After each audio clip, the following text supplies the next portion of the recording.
Welcome, everybody, to the City Council meeting for Tuesday, November 2nd. Ms. Hilbrick, will you please call roll? Councilman De La Garza? I am present. Mayor Pro Tem Solis? Here. Councilman Crocker? Here. Councilwoman Scott? Here. Councilman Young? Here. Councilman Lofgren? Here. And Mayor Bachnight. Here. All right, tonight we're adding the Texas Pledge of Allegiance, so hope everybody practiced. We warned everybody last week.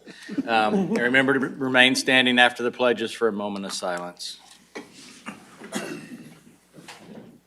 I pledge allegiance to the flag of the United States of America and to the republic for which it stands, one nation, under God, indivisible, with liberty and justice for all. Honor the Texas flag. I pledge allegiance to thee, Texas, one state under God, one indivisible.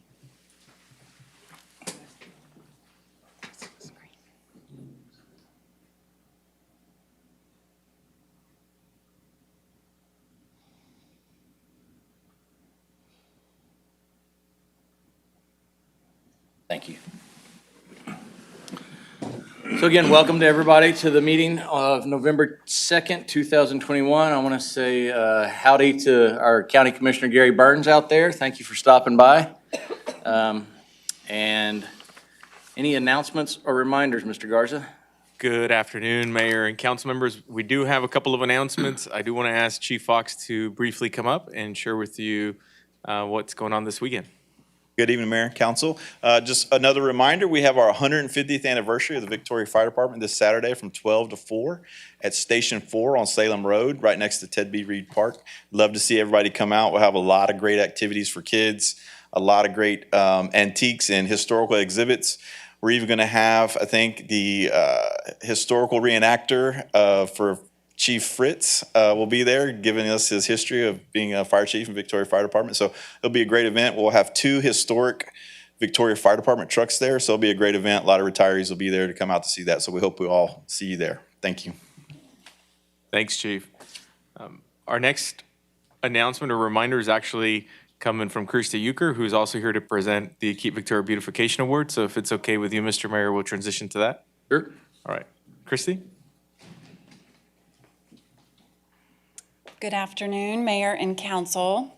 We do have a beautification award this month, once again, but we also have a cleanup event coming up on November 13th. It's our neighborhood cleanup in the Parkway neighborhood, and we are really in need of some volunteers. This cleanup is like the Southside cleanup that was done last year, and our aim is to do 2 of these a year in areas that just need a little extra help, and we will be helping residents in teams move large items and any yard waste to the curb so we can pick it up.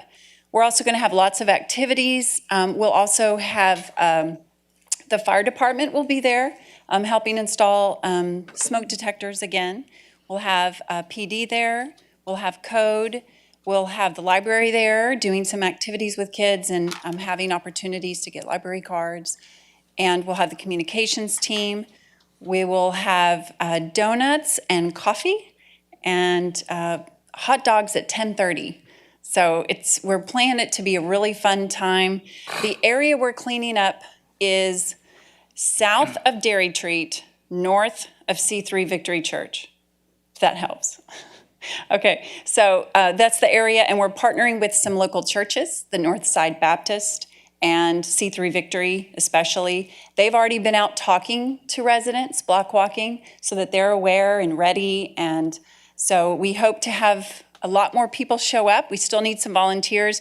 It's real easy to sign up at keepvictoriabeautiful.org, and then we'll get everybody assigned to teams.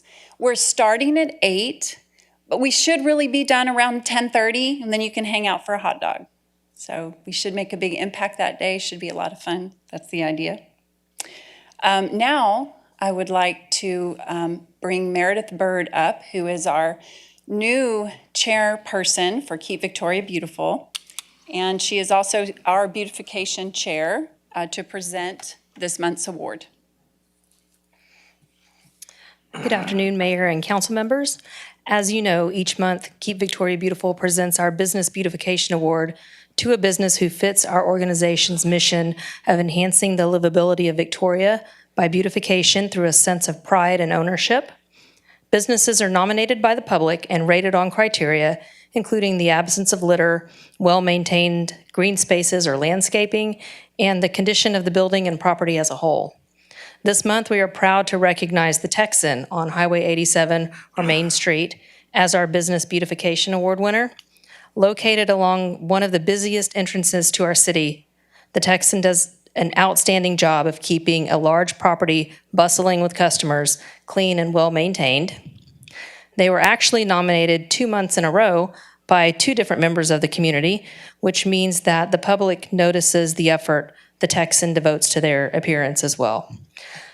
So I invite you to join me in congratulating the Texan as the Keep Victoria Beautiful Business Beautification Award winner for November.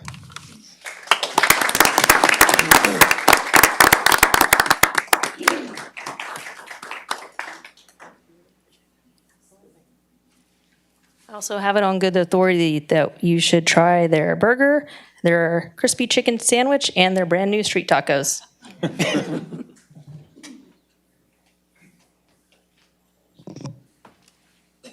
All right. Thank you. Is that all you have for announcements and reminders? Yes, sir. Okay, we'll go into public and employee recognitions. We have 2 left on the agenda. Yes, sir. To item 2B is the Municipal Court Week Proclamation.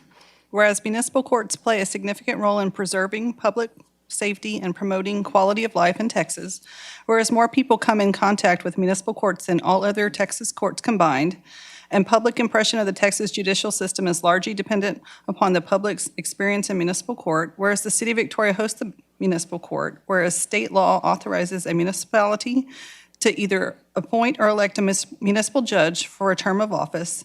The City of Victoria's municipal court is a state court, and its judges are members of the state judiciary. Whereas the procedures for the City of Victoria Municipal Court operations are set forth in the Texas Code of Criminal Procedures and other laws of the state of Texas. Whereas the City of Victoria is committed to the notion that our legal system is based on the principle that an independent, fair, and competent judiciary will interpret and apply the laws that govern us, and that judges and court personnel should comply with the law and act in a manner that promotes public confidence in the integrity and impartiality of the judiciary.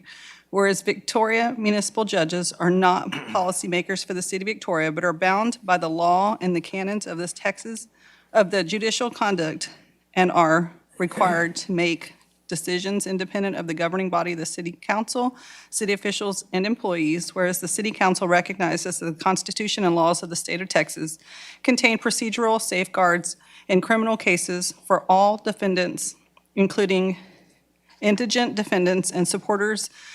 The City of Victoria Municipal Court is complying with such legal requirements. Now, therefore, I, Jeff Balknight, Mayor of the City of Victoria, Texas, do hereby proclaim the week of November 1st through November 5th, 2021 as Municipal Court Week in recognition of the fair and impartial justice offered by to our citizens by the Municipal Court of Victoria. Thank you so much. And we do have, our court staff is here with us today, and then we also have Judge Heinold. We do have a couple of events this week in honor of Municipal Court Week, and Judge Heinold may want to speak to those a little bit. But tomorrow we do have a mock trial that'll be here at the Municipal Court Council Chambers, and it will also be streamed live on YouTube. And we do have a Java with the Judge event this Friday at 9 a.m. at Bella Farms. That's it. Awesome. Thank y'all so much.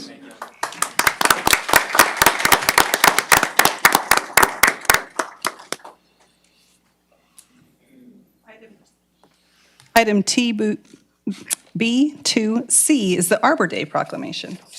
Whereas in 1872, the Nebraska Board of Agriculture established a special day to be set aside for the planting of trees, and whereas this holiday, called Arbor Day, was first observed with the planting of more than 1 million trees in Nebraska, and whereas Arbor Day is now observed throughout the nation and the world, and whereas trees can be a solution for combating climate change by reducing the erosion of special precious topsoil by wind and water, cutting heating and cooling costs, moderating the temperature, cleaning the air, producing life-giving oxygen, and providing habitat for wildlife. And whereas trees are a renewable resource giving us paper, wood for homes, fuel for our fires, and countless other wood products. And whereas trees in our city increase property values, enhance the economic vitality of business areas, and beautify our community, and whereas trees, wherever they are planted, are the source of joy and spiritual renewal. Now therefore, I, Jeff Bonknight, Mayor of the City of Victoria, Texas, do proclaim November 5th, 2021 as Arbor Day in Victoria, Texas, and urge all citizens to support efforts to protect our trees and to plant trees to gladden the heart and promote the well-being of all. All right. Well, thank you all very much. I appreciate it. Just a really quick announcement. We do plan on having an Arbor Day celebration this Friday at 4 o'clock over at Hopkins Park. We are also going to make some presentations to the third grade class over at Hopkins Elementary School. So yeah, feel free to give us a shout. We'll save you a tree and plant one. Thank you all. Thank you. Mr. Garza, do you have any other items under employee recognitions? No, sir. Okay, then we'll go number 3, items from council. We do have one item there, but I'd like to go around the dais first and see if anybody would like to say something. Mr. Lofgren. I'd like to compliment Explore Victoria. I've had nothing but compliments about their presence on Facebook. Great job, and whoever does the posts, if it's Joel or somebody else, they're doing a very good job, and thank you. I do it at 2 in the morning. Do you? Before he gets Michael ready. Hey, does anybody else have an item? No, then we'll turn it over to Mr. Crocker. Thank you. So I did ask a specific item to be put on there to start what I hope is a productive discussion about something that to me is probably one of the most commented things that I hear both when I was running for office, but also now that I'm up here, and it's concerns about property appraisal values in Victoria, Victoria County as a whole. And it goes beyond, I guess, you know, hey, I feel like my appraisal's too high and that sort of thing. What I'm hearing is people have a feeling, right or wrong, that there's not consistency in the appraisals. There's apples being compared to oranges, to use a euphemism, that sort of things, and have really expressed to me a distrust in the appraisal process, which I see as a big problem. From my standpoint, you know, even from the city, from any taxing entity, if your citizens don't have confidence in the appraisal process, then, you know, your tax rate, they're looking at that, but obviously they feel like, oh yeah, but what about the appraisal? And so it's one of those things that I think has, at least by my estimation, has been around for a while in terms of people having those concerns. And to my knowledge, I don't know if it's been addressed. And so I was looking at ways on how do we do this? How can we fix this problem within our community about perceptions that citizens has about the appraisal district? And I don't know if what they're doing is the appropriate protocols or not the appropriate protocols, but I know that there's people that do. And so I did some research. There's actually an organization called the International Association of Assessing Officers. It's IAAO. These folks are basically, I'll describe them as the apex of the appraisal industry in terms of they set the standards, they set the protocols, they set the best practices for appraisal professionals. Our Victoria Central Appraisal District, they recognize this organization in their, I think it was 2021 reappraisal plan. They specifically say, hey, this is the organization that set the standards that we follow. So in looking at that organization, they actually have a component of their organization that's called professional consulting services. And one of the things that this component does is that you can actually hire them to do what they call a gap analysis. And what they're basically doing is they're looking for, what are we doing right? What can we improve on? How do we take a district that's functioning and make it better? Okay, which I think is really what we're looking for here. They do that through a process that involves questionnaires that goes to the appraisal district, actually the people at the district. They follow that up with in-house interviews. They examine data. They look at various records in order to do that. And the scope of what they can do is pretty extensive. They look at management and staffing, environment, quality assurance, information technology, mapping, the use of property codes, property data collection and maintenance, sales data, ratio studies, land valuation, residential and commercial valuation, personal property assessment, and communications and taxpayer assistance. So those are kind of the catch-all categories that these folks can come in and take a look at. You know, from my standpoint, and once they do that, they get answers and they verify, hey, these answers match up with what we're seeing in the data, with what we're seeing in the results, and it's really, they're looking more at the results to say, hey, are these being achieved going through the proper procedures? And this is based on my understanding about, or with discussions with this organization. So, but at the end, they give you a final report, okay, and this report says, here's our findings, here's where we think things are appropriate, here's where we think maybe we need some help and we have some improvements, and they make recommendations on here's how you can improve. So it doesn't just give you a kind of a snapshot of, okay, here's the problems, it's here's some things we saw that we could do better, and here's a path going forward to make those things better. Which I think, you know, if you're gonna do that, then let's identify not just the issue, but how do we fix it? So the base cost of that, and obviously you got to ask, was surprisingly to me was $25,000 is their base cost to come in and do that kind of overall appraisal or review. Now that can differ based on you know, depending on what mix you have of residential, commercial, and ag, but, you know, for a fairly standard mix of those type of properties within a district, that's kind of the base cost. So, you know, what I was hoping to do by bringing this up was to pass that information along to you guys on council, but also I would like to see us encourage the board of directors for the appraisal district to look into doing one of these third-party reviews, and also encourage other governmental entities, other taxing entities to encourage that same thing. Primarily, not because I think there's anything that the appraisal district is doing wrong, but I think it's a step in the right direction for the citizens to respond to their questions and their concerns, to say, hey, this is something we can do to have a third party come in and take a look at this. And I think it's important that the citizens have confidence in what the appraisal district's doing. So I'm bringing it up, open for discussion now, later, or whenever. So I'm really excited about this prospect. Been looking for a way since I've been sitting on that board of just getting to the same issues that I hear, that y'all hear all the time. And it's been very difficult, in my opinion, to get the answers, and it's probably because I don't ask the questions quite right. But I think a firm like this would ask the right questions and at least alleviate fears of it being done wrong, or if there's something that can be improved, they can do it. So thank you, Mr. Crocker, for bringing this. Now, the comptroller does do an audit every 2 years, but my understanding is that there's some type of difference between the two?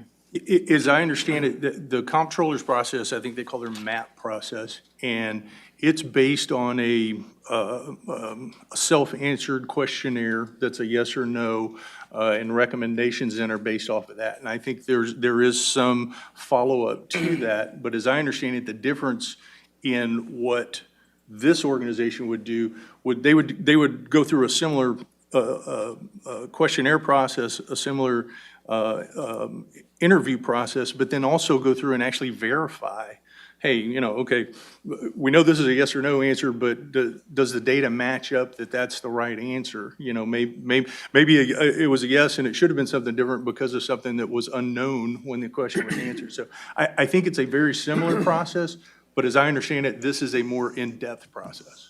In that $25,000 to $30,000 cost, whatever it is, would you agree should be split between the entities that make up the CAD? And it'd probably be best if that board was the one that requested this, or just set forth that this is going to be done? Yeah, no, I think probably it's best coming from the board. they want to take a look at that, and that basically then gives authorization to open up books, open up, the records and that sort of thing. And I would certainly be in favor of the city chipping in, at least a portion of that, just because I think it's important to the citizens as a whole, so. And the best thing we can do as a council then would be to either do a resolution of support for this type of audit, or would it be a letter that I signed? Mr. Gooch, what would be the best, I think most it appropriate way? depends on you and how much force you want to put behind that request. I think a resolution of support that comes from council and is formally adopted lends the support of the entire city council to this effort, and I think that would send a very strong message that this is what you believe our citizens want to see happen. Certainly in favor of that. Yeah. It seems that the last 2 years, it's been the number one question is, Everybody's Appraisal. complaining about their appraisals. it's kind of ironic that you're bringing it up. Yeah. Since you've been on that board, do you have a feel for the people on the board if they want to do this? Because, that they would have to come on board, right? Yes, and I think it might be some education with maybe some of the school board representatives, Okay. as well as the county. This is something that was talked about between county judge and Mr. McCoy. It was an idea that's been floating out there for a while. So I think that the county's aware of it to some degree. And so it might take a little bit of talk with some of the Board members. BISD members, because that's really the makeup of the board. There's 5, one from the county, one from the city, and 3 from Three from the the board. BISD. And the other entities, like the port and Victoria College and Drainage District, we might get a resolution of support for it, but they don't have A a vote. representative on the board. Okay. Well, I think that it would benefit everybody, because think once so. you get everybody on the playing field, people aren't as apt to go over there and complain about this or that. Right. Trust in the process. I'm not holding this out there as the magic wand that, but certainly from the standpoint of addressing, hey, if I feel like I'm not being treated fairly, I want somebody to take a look at it and tell me, where's the process, where's it right, and where does it need improvement? So I just see this as a first step moving forward to kind of quell those concerns. I thank you for looking into it and doing the research and bringing it to us. It's very Has the CAD looked at it's called a ratio study that the comptroller does. Did the CAD actually look at it's a 2020 study? Because I looked at it, it's online. And what it is it's variances. And if you fall out of this variances, and actually, according to that study, it's out of the variances. And if they do that again, then they would suffer a bigger audit from the comptroller's office. And in '22, I know they will have another audit, but has the CAD board discussed it? We talked about that, and I think that was some of the rationale behind hiring this company that also provides information to the comptroller's office. And this is kind of tricky. I've asked to speak to these representatives, and they won't come to the meeting. But it's TransUnion, which is a credit reporting agency. So I think they're getting around the state laws. This is my opinion. I haven't figured it out because I can't ask anybody. By pulling those people that go for a mortgage, and they get their credit report done, so they know how much that the house is going to be worth, and they have this database that then they sell to some other party that sells it, or, contracts with the comptroller's office and our CAD. So that's what the comptroller's using to say, these should be your values. And so the CAD this year went into a contract with them to get the same information. And as I understand it, the comptroller's process, this MAP study that they do, and it's Methods and Assistance Program. I wrote it down because I knew I wouldn't remember. I think that's an every other year process. And It is. I think in It the, is, yeah. and I think in the other years, the off years of that is when they do the ratio studies or the property valuation study. So I think there's actually 2 sets as I understand it. Yes. And I could be wrong on that, but. Thank you. Well, That's I the think way it would be, understand I think it would be good if a private company did it myself. Yeah. I really do. Okay, well, then, Mr. Goosh, if you would prepare a resolution for us of support for this, appreciate it. Sure, I can bring that back at the next meeting. Okay, thank you. Thanks again, Mr. Crocker. Thank you. Anybody else have anything on items from council? All right, and we'll close that, and we have one under citizens' communication tonight and two under items with public hearings. So we'll have Mr. Swanson.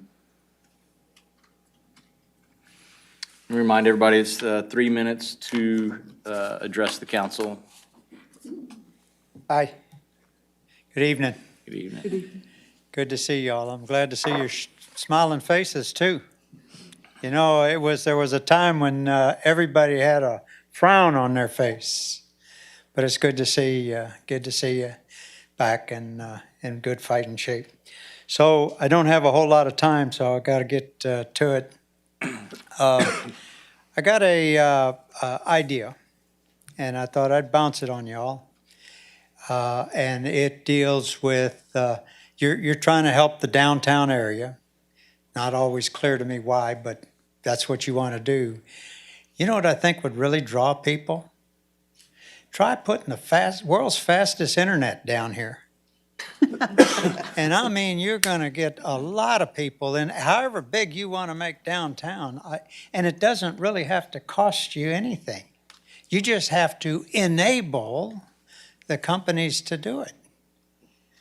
You have to figure out, you know, how they're going to do it. The way they want to do it, it's pulling cable, right? It's not Ethernet, the fiber cables now, and giving them the know-how to do it. I know we're stuck with Suddenlink because they bought the cable from somebody who, when cables were invented back, you know when, you know.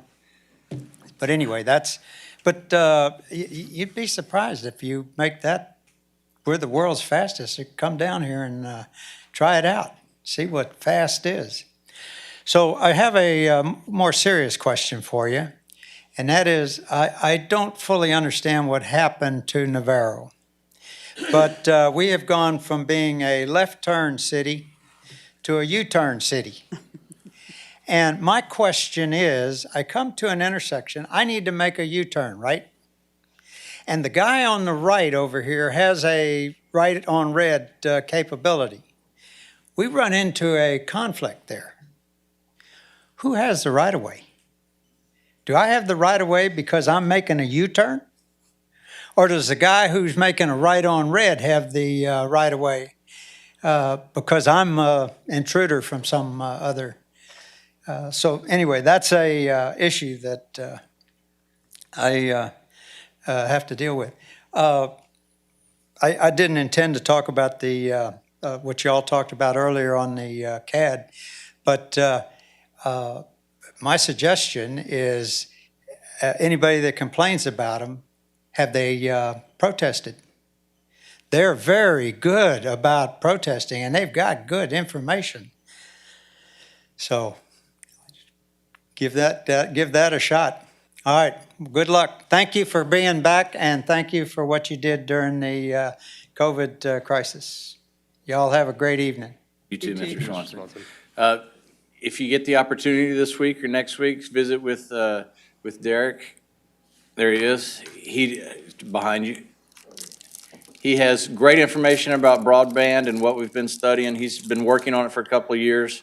It's right in line with part of your ideas. Yeah. And then I just want to remind people, Navarro was TxDOT.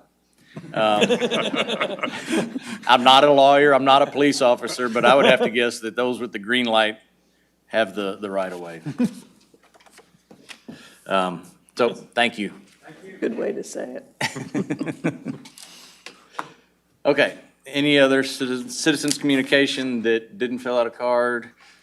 All right, closing that, and we're going to go into items with public hearings. We have C1.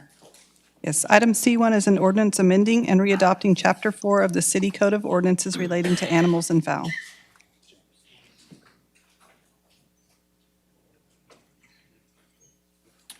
Mr. Goosh is going to give us a short presentation, and then we will open the public hearing after that, and then entertain motions after the public hearing. Good evening, Mayor and members of council. What will hopefully be the shortest presentation on animal control that we've had in the last, what, has it been months now? We are now at the very bottom line of our timeline. This is the third and probably final reading of the animal control ordinance. And so before I go into the one change we're going to request for this evening, I do want to pause and give thanks to my staff who have worked very hard behind the scenes to make this happen. I especially want to thank Assistant City Attorney Ruby Boone. She has been beside me this entire way, helping with the legal research, helping with the drafting, and making sure that this all is going smoothly. She is also the city's prosecutor, so she helped out with the town hall meetings. She's also been our primary communication contact with the Animal Control Division. As you know, she's coming up on her one-year anniversary with the city, and she has made herself invaluable on this project and many others. So I want to say thank you to her for her assistance with this. As you see at the bottom line here in red, we did post this for a public hearing tonight. As I've been previewing over the last several meetings, there's state legislation that's been working through that would take over some of what we had proposed in our city code. And so tonight I'm proposing that we delete section 4-35 out of our code that would have implemented an unlawful restraint of dog standard. Part of the text is there on the slide. There is additional text in the code as well. That has now been adopted by the state legislature. It was sent to the governor, and the governor did sign it into law. And so it is no longer necessary for us to adopt that in our code. In order to make sure that we stay consistent with state law, my recommendation is that we simply remove it from our code upon final adoption tonight. So I have one proposed amendment in front of you, and it simply strikes this one section as well as a few definitions that are in the definition section and only relate to this one section. So I'll entertain, when it's appropriate, I'll request that the mayor entertain a motion for that particular change. That's the only change based on what we've seen and heard so far. I do have a slide for any additional comments or questions that you guys might have heard or want to bring up tonight. Does that law, new law on restraint of dogs go into effect January 1st? It goes into effect 90 days after the date that was the end of the session. I'd have to do the math, but it's about the beginning. I think it's just after the beginning of the year. Yeah, it'd be the middle of January sometime. I think that's correct.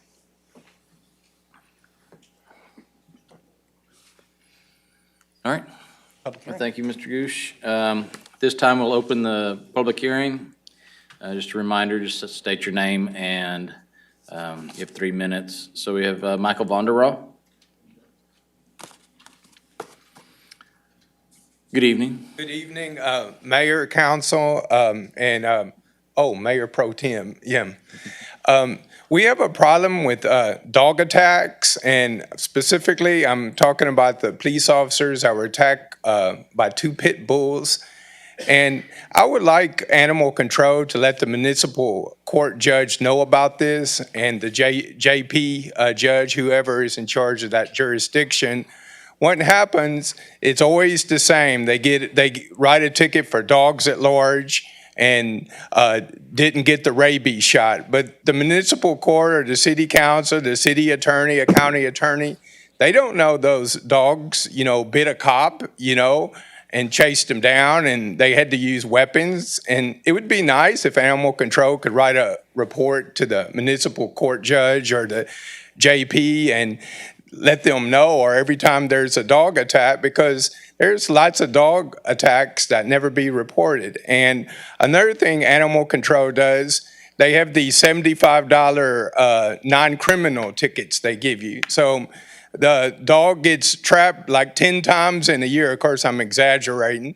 And no one knows that animal control got it, and you trap the dog in the trap, and the next morning he's back on your property, and the municipal court judge don't know, the city council don't, and I wish they could just go through the municipal court and give them the $267 tickets, but I realize they're not, so you just gotta speak loudly and carry a big stick wherever you go, And it would be nice to have some kind of law to protect police officers over these dangerous dogs, because two pit bulls are chasing police officers and they have to shoot them. It'd be nice if the city attorney could come up with even a $200 municipal court fine, dog bites cop or aggressive dog, just something they could file, because the judges, they don't know about this, and, the judges, they may not read the newspaper every day. And thanks, and have a good day. Appreciate it. Thank you. Mr. Klimas?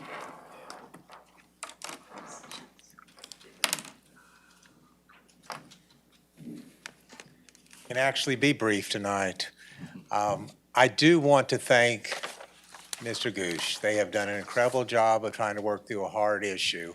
And I do want to recognize Commissioner Burns, who's sitting here and has been working on the animal issue and the shelter issue on behalf of the people here, as well as the county through the interlocal. He's been out there, we visited, he's been looking at all the ordinances, and hopefully we're moving towards things that aren't being done that absolutely need to be done. And I would welcome the two of you to get together and hope there'd be the interlocal cooperation between the entities. The only issue I'm here for is a very simple one, and I've talked to Mr. Gooch tonight about it. As he told you last time, he's going to be bringing back a committee to explore impounding dogs and animals, how to do it with other conditions, requirements at a later time. That could take 6 months. What I'm asking is under 4-23 of your code. It's the one that says that animal control may impound an animal for any violation hereunder. The problem, and I've asked him to point it out to me, and we don't have it, nowhere in your ordinance in the article does it give animal control the authority to impound an animal with the owner or a licensed veterinarian, only if it's rabies or a bite. The problem is, I foresee and don't want to see where animal control says, we'd like to leave it with the owner, we'd like to take it to a vet, but according to the article from the council, we don't have the authority. Simply put, now until he can empower that panel, I would like to see a sentence, a simple sentence that just says, animal control may impound any animal with the owner or a licensed veterinarian. It's still not mandatory, but it gives him the authority that they say they're going to exercise anyway. I'm just trying to make the two go together until we can work through a more comprehensive one.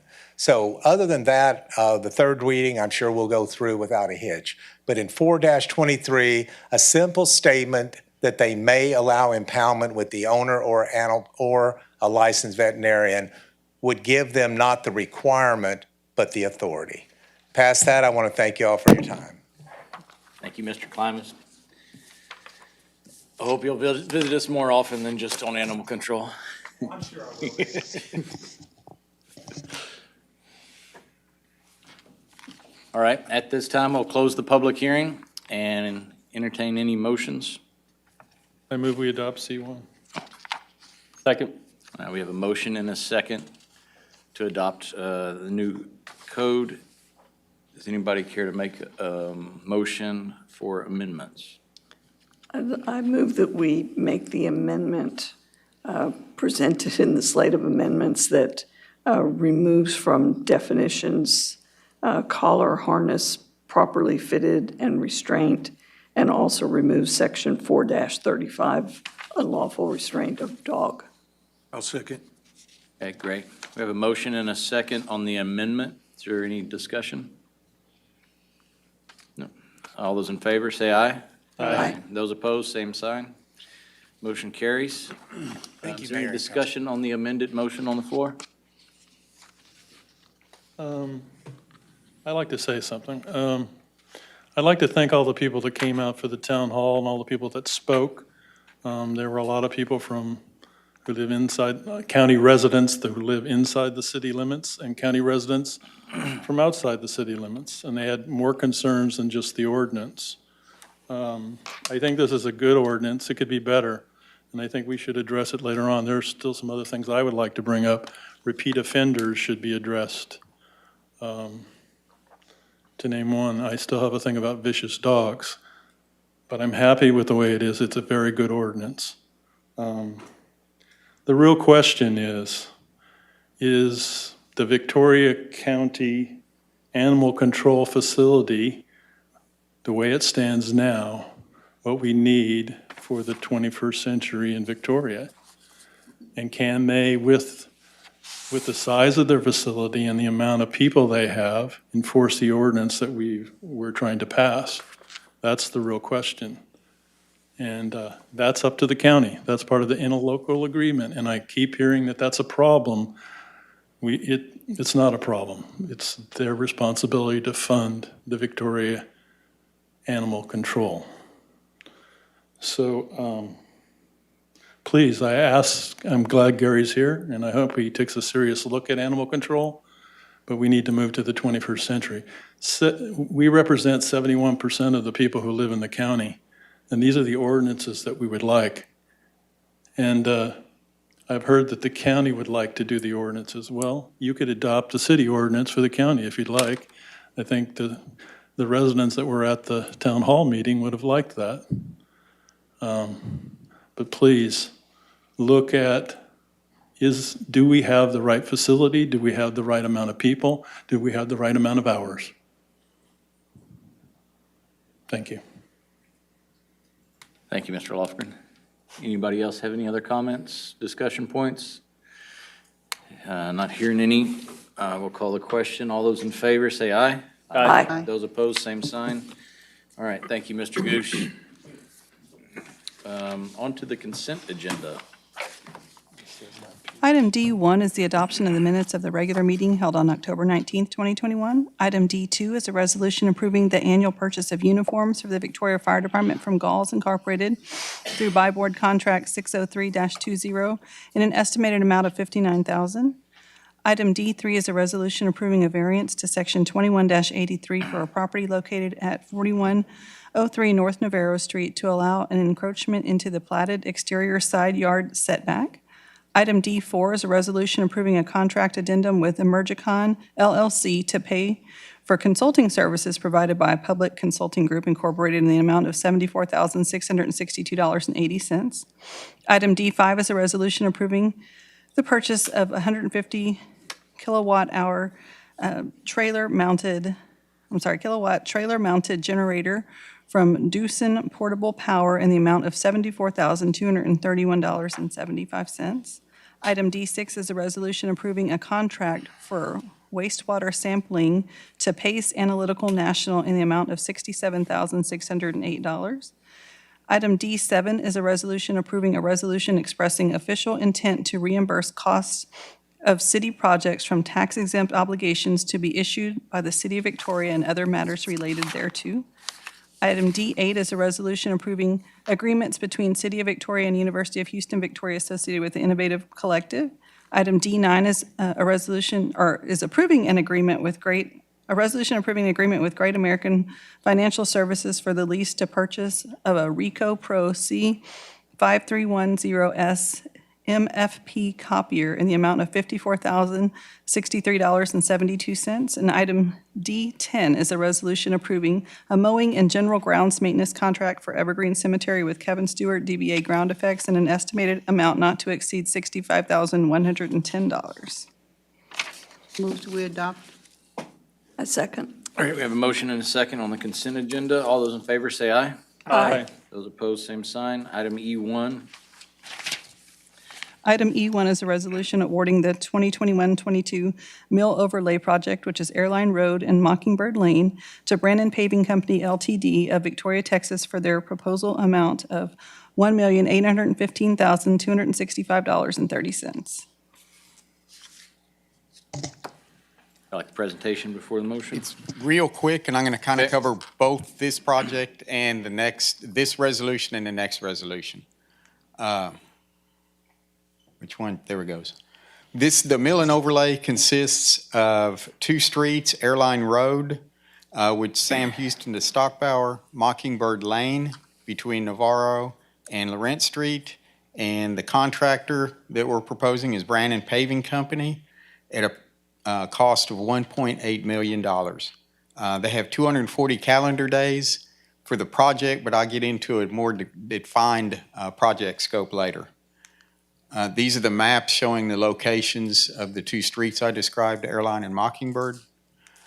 The next project, which will be the next resolution, is the Seal Coat project. We're doing a lot of neighborhoods. Can I interrupt you for just a sec? Yes. And I apologize that this is probably a very dumb question, but mill and overlay, I'm now understanding because we've done a lot of that recently. Does that level out areas that are bumpy also? Yes. Okay, so it's not just grinding it? We take it down, it's kind of what they're doing on Business 59 right now. Right. Taking it down a little bit, they'll come in and seal it, and then they put the overlay over it, and that includes some level up. So it may be 1.5 inches deep in one place, and maybe 2 inches deep to cover that variations. Okay, because there are parts of airline that are Yes. much more variegated. And if you remember the other part of airline between Navarro and Laurent, we're replacing the water line now, but the mill and overlay for that was included in that project. So we're gonna get a lot of airline done this year. Thank you. Okay. That wasn't a dumb question. Thank you for that, too.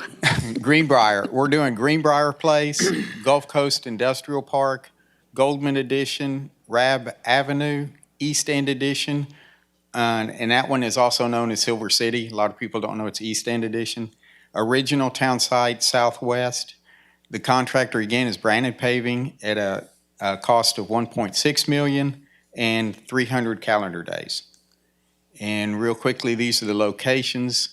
A lot of these streets are in good shape. We just want to keep them in that shape. We're following that IMS recommendations. We have done the tests that we check to make sure that that street and the base is in sufficient condition to handle a seal coat. And that's of the original town site. Why so many days? A lot of people ask that. What we do is in these particular, the seal coat and these mill and overlay projects, we want to get the bids out early. TxDOT, they hit their projects hard in November, December, and January. Other cities let that same time. The earlier we get that project out, we lock in material prices. It gives the flexibility to bidders for their scheduling, and our project it's a lot smaller than the big TxDOT project. So we're just trying to get in line. We've done this for many years and it's worked very well for us. Even though we're bidding it now, the optimal time for a seal coat is spring and summer. That's when even all the cities, TxDOT, they have their season from April to October. That is why the long time frame of 200 to 300 days. This is their schedule. I got this from the contractor. I talked to them. The mill and overlay project, what they're looking at is February, beginning the Mockingbird. They'll mill the roadway, takes about 5 days. Seal coats, 2 days. They got to put some temporary striping, let that seal coat cure, and then they'll come and overlay it, and we're talking another 3 to 4 days. And then that's in February, they'll do the seal. March, they'll come back in and do the hot mix about 5 days, put the tabs in, let that hot mix cure, and then they'll follow it up with the striping. And we're expecting to do Mockingbird first, complete that, and then come in and do airline. We've got so many east-west roads that we want to limit that exposure of so many roads under construction. Seal coat they'll start in April with level up and patching. We're expecting 15 to 30 days. That material takes 90 days for it to really cure out. So we want to let that cure out during that summer period. Then come in August, they'll trim the trees, they'll sweep and clean the pavement, seal coat, and then the curing of the seal coat about 15 days, and then they'll place the onyx on top of that. And that's all I've got. One thing that may come up, I'll just stop right there. What does trimming trees have to do with it? Their equipment, the seal coat equipment and their hot mix laydown machines are very tall. And a lot of those trees they trim the limit to the limit of our 16, or is it 14? 14 feet. And they'll trim those trees just that are in the roadway. That's a better answer than my theory that the leaves somehow interfere with the seal coat. Curious, where we've allowed trees to be lower than 14 feet because of aesthetics, there's a lot of those sites in downtown. Have you given thought to how we're going to address that? They've done a lot of those seal coats downtown, and typically on those, they'll trim them. They try to miss the larger limbs. I think what they carry a rod with them as they go down their truck, and that's the height of the equipment. I think your question is much bigger picture than that. Yeah. His question is more, how do we tackle, if we have something in the books that talks about 14-foot clearance, but yet we're intentionally leaving some areas without it for aesthetics, how do we tackle that in our code or in our processes? I don't know, yeah, like, Maybe? yeah, without, we know that machine's not going to fit under it. Just, and you don't have to provide an answer right now. Yeah, we'll look into It's just that. something that came to mind because there are areas like that. And I know in the past, Brandon's done a very good job of getting with the homeowner that has Yes. the low-hanging stuff and talk to them about it. It's not just like Ashbrit going down, Correct. cutting limbs, so. We'll look Thank more you for into being that. sensitive to, no, the aesthetics of downtown. which is Yes. important. All right. Mr. Gale, I did want to mention, you mentioned too many roads, you wanted to avoid too many roads under construction. At one time. Correct. That's an important thing, because that means we're fixing roads. That's true too. We are moving quickly. Correct. Which is Thank you. good, and thank you for that. This all follows our CIP planning. All right, any further discussion? This is, we need a motion for item E1 then? I move to adopt. Second. Great. Thank you. Any further discussion now? All right. All those in favor of E1, say aye. Aye. Those opposed, same sign. And E2, we already had the presentation, so Item E2 is a resolution awarding the 2022 Residential Street Program Maintenance Project to Brandon Paving Company LTD for their proposal amount of $1,596,982.50. I move to adopt this item. Second. all right, motion and a second. Is there any discussion on item E2? I have a question, Ken. Yes, I have a problem with 4 contracts, but, you say you're going to take the blame if something goes wrong. But if something does go wrong and these projects don't get finished because, of the time constraint that we're putting on them, how are we going to handle that? There is a liquidated damages clause in our contracts Okay. if they don't finish within the calendar days assigned to these projects. Okay. So we do have methods for each and every contract that we have. Okay, and each one is being looked at separately, right? Because since they have 4 contracts, just to make sure that, They're all independent. Each Right. one has liquidated damages clause per contract. So if they're late on one and ahead on another, it doesn't matter. They're still late on that one. okay, thank you. This is kind of in the weeds, but if you have a 300-day contract, there are provisions typically for weather days. I understand that So, too. yeah, so No, it no, could I be understand extended that. longer if the contractor so Right. wishes to put in that change order for extended time. Right. I know that. All right. Any further questions, discussions? Okay, all those in favor say aye. Aye. Those opposed? All right. Item E3. Item E3 is a resolution approving an agreement with Aztec Systems LLC for the CityWorks software license and maintenance in the amount of $180,000. Good afternoon, Mayor, council members. I'm also going to be, this is part of the next agenda item also. So we'll talk about this, and you'll see that I'm talking about an enterprise asset management system, but I also interchange word with work order system. A lot of people understand a work order system. However, this is a little bit more than just a work order system. So the ideal system, and this is going back to the solution, and I'll go back to when Mr. Garza first came in and he was looking at our system and identifying some of our work order systems and seeing it was a very haphazard process, a lot of nothing that was very consistent. So we didn't really have a true 3-1-1 system. So a lot of people, when they would actually contact and put a request in. They may put a request in through the web portal. It would then go to an email at one of the departments, and if that department, or that person who received the email wasn't there, it may be a couple of days before they actually received an email. So at Mr. Garza's request, we started looking at the system, and this is sort of what we would like to see as an ideal system.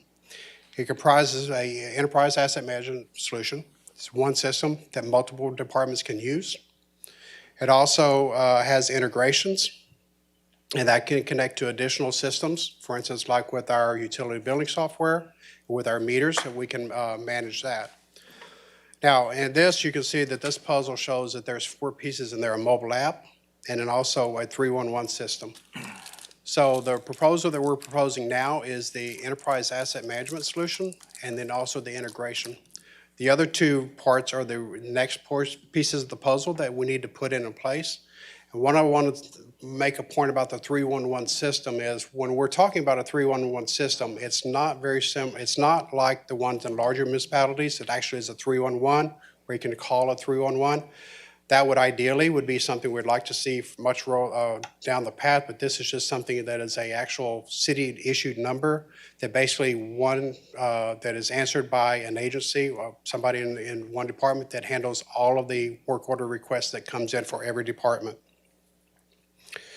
So this would then become a single point for citizens to access information and services. It can minimize the call transfers. A lot of what we're seeing now in our solutions is if somebody calls utility billing with their billing and they say they have a question with their trash pickup or service pickup over there, that call is then have to be transferred to the solid waste department where they would either have to wait for somebody to answer that call or pick up that call. So there's a lot of inefficiencies in our current processes. Also, this could be available for before and after non-business hours. So I want to show you basically what our current solution is. We currently have 4 systems. Actually, we have several more than that. I think 6 systems, but what we're looking at now is the 4 systems that this system will address within the next couple of years. First one is Public Works. This is a custom-built solution. There is no customer interface. When we say by no customer interface, the customer actually has to call somebody in the department, and actually somebody in the department has to enter and create that work order to work that. There's also no feedback in certain instances back to that customer is getting a response when that ticket is handled and closed. You can also see this work order system has been in service for over 20 years. It's heavily customized, but it is over 20 years, so it's nothing that interfaces with any of the other systems.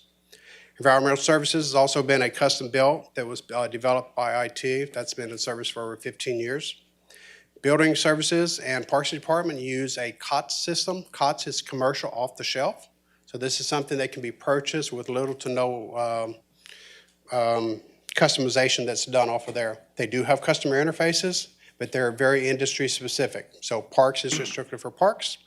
Building Equipment Services is strictly for building equipment services. 10 years and 2 years.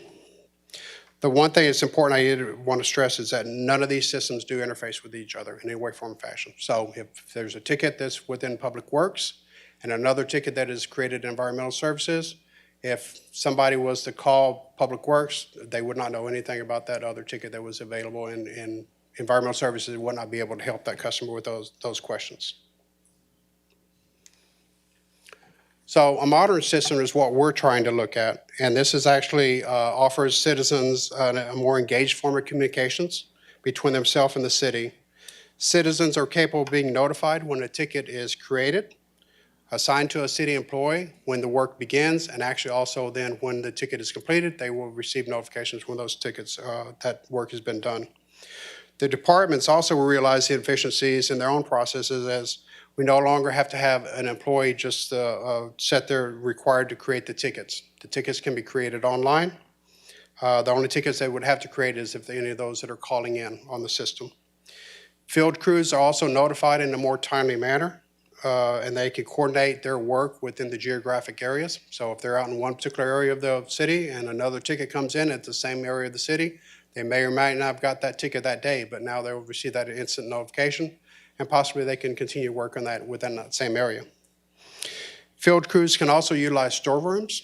So we'll have a storeroom capability in the system. So then if they want to look and see if there's a part back at the shop, they don't necessarily have to drive back to the shop or ask somebody at the shop. They can look in the system and see if there's actually that inventory is on hand. Citizens, again, are notified sooner of completion. As those field crews, as they complete that ticket, they can close that ticket out in the field. And so as soon as that happens, citizens can be notified that they don't have to wait for the field worker to come back in and then for somebody within the department to close that ticket out. Supervisors can also track their work orders and schedule work assignments. They're also much easier to read dashboards that the department heads or city manager can track cost of projects and completion schedules and other KPIs. One of the other things too that was important that we looked at a solution was that it integrates heavily within GIS. So in March of 2021, we issued an RFP with the due date of April 21st. We received 13 respondents. We had a selection implementation committee consisting of these members, and I want to thank everyone that was on the committee. They did a great job with the selection. We narrowed the selection down to 2. Actually, we interviewed 5 companies out of the 13. Once we got to those 5 interviews, then we narrowed it down to 2 finalists. And then from there, we had additional interviews with those finalists, and they answered our questions. And we then selected 1 vendor. So we selected CityWorks, and as for the implementation, the vendor that implemented software is NewEdge. We've used NewEdge before, multiple years with our existing GIS software upgrades. So every time we've had upgrades with GIS, we've used NewEdge. So we've got a history with them. So we anticipate that the Public Works implementation process will take 6 months to complete. We will rely heavily on the following departments to ensure that their needs are met. So we're going to have surface water treatment plant, members from surface water treatment plant, wastewater treatment plant, utility billing, streets and drainage, and traffic control involved in this process. Additionally, while we're implementing this, we're also having members from Environmental Services, BES, and Parks Department go through the process and make sure that everything that their needs are also going to be looking at and be addressed within the following year. From an operational standpoint, departments will be able to dispatch in a timely manner, allow them to prioritize work orders based on location and availability. Department heads will be able to quickly identify the following: where are my assets? Where are my jobs this week? Where are my crews located? Where did the fault occur? Where are my historical failures? And what are my future forecast failures? Also, we'll have mobile access out in the field with the field workers, and they will be able to review their work orders in real time and update or create new work orders while they're out in the field.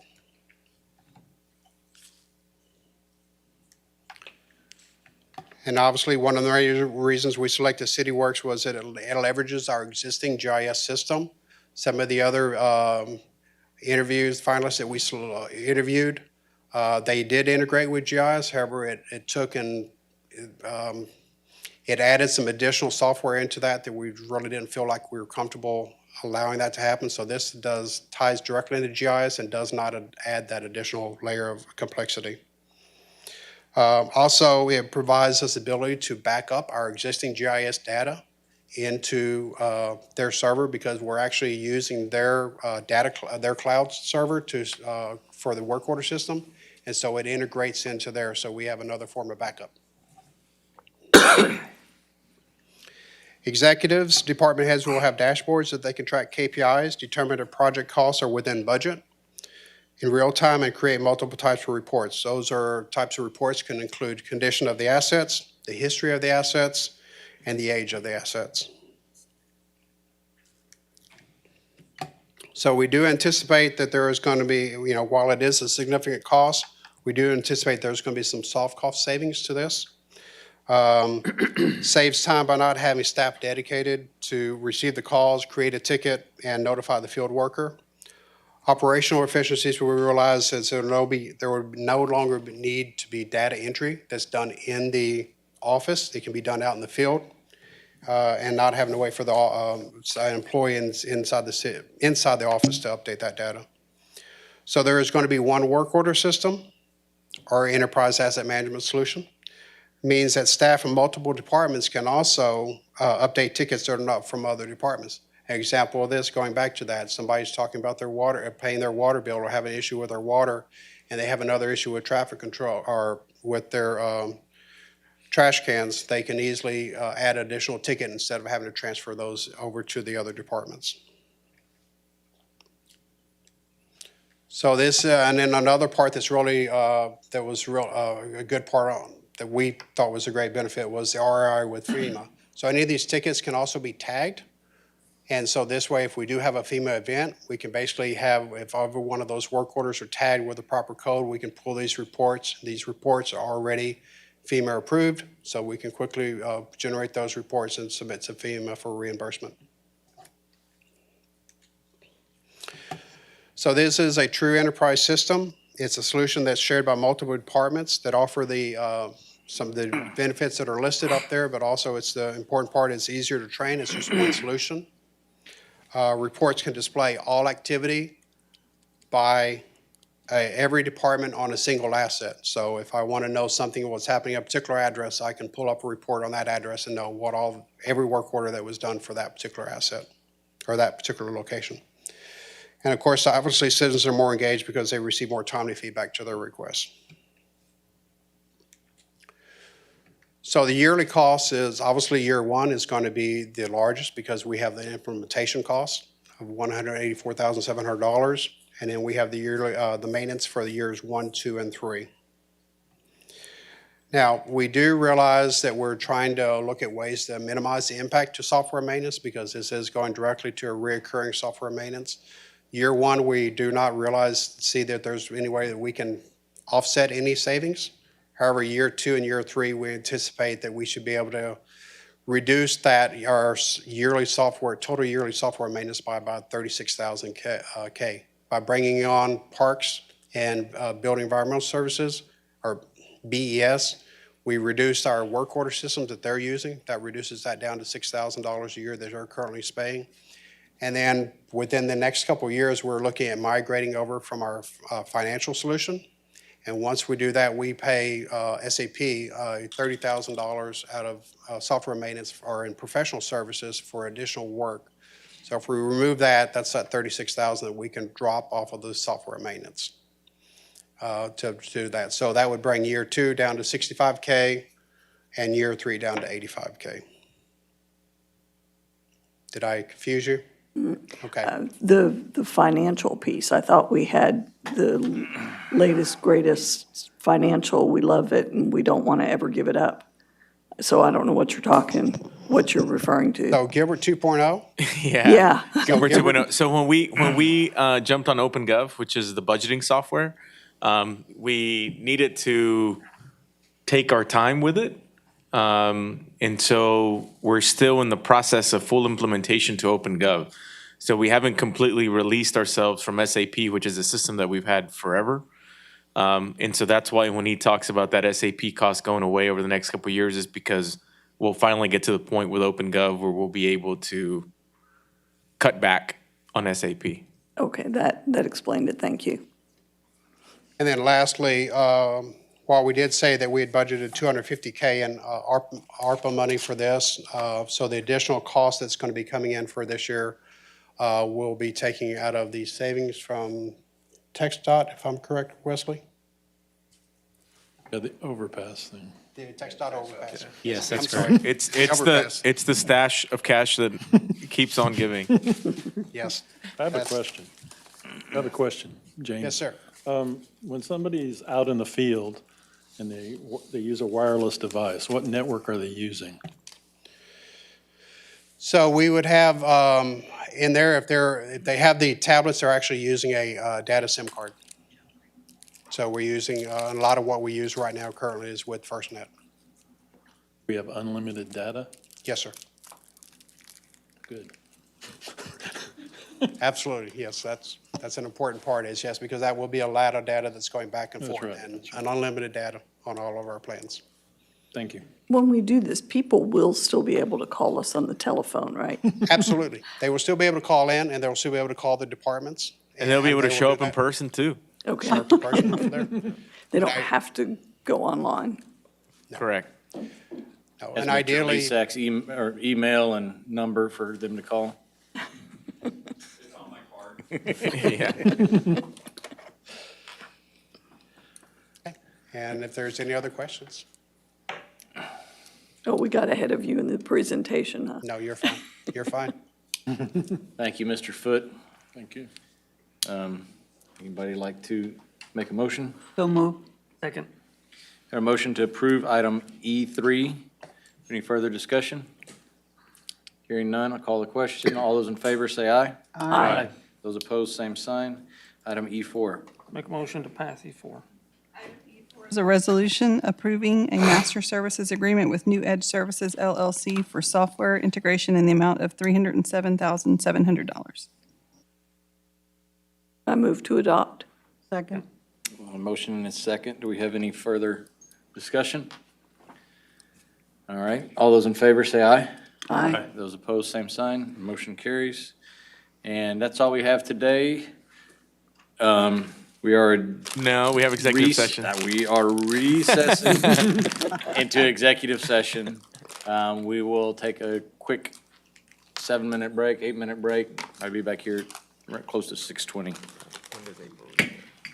The City Council will recess for executive session on the second day of November 2021 at 6:10 PM. The subject matter of the executive session deliberation is as follows: executive session in accordance with Texas Government Code 551.072 to deliberate the purchase, exchange, lease, or value of real property interest due to the fact that a deliberation in open meetings would have a detrimental effect on the position of city in negotiations with a third party, and an executive session in accordance with Texas Government Code 551.087 to discuss or deliberate the offer to a financial or other incentive to a business prospect that the city council seeks to have, locate, stay, or expand in or near the territory of the city of Victoria and with which the city of Victoria is conducting economic development negotiations.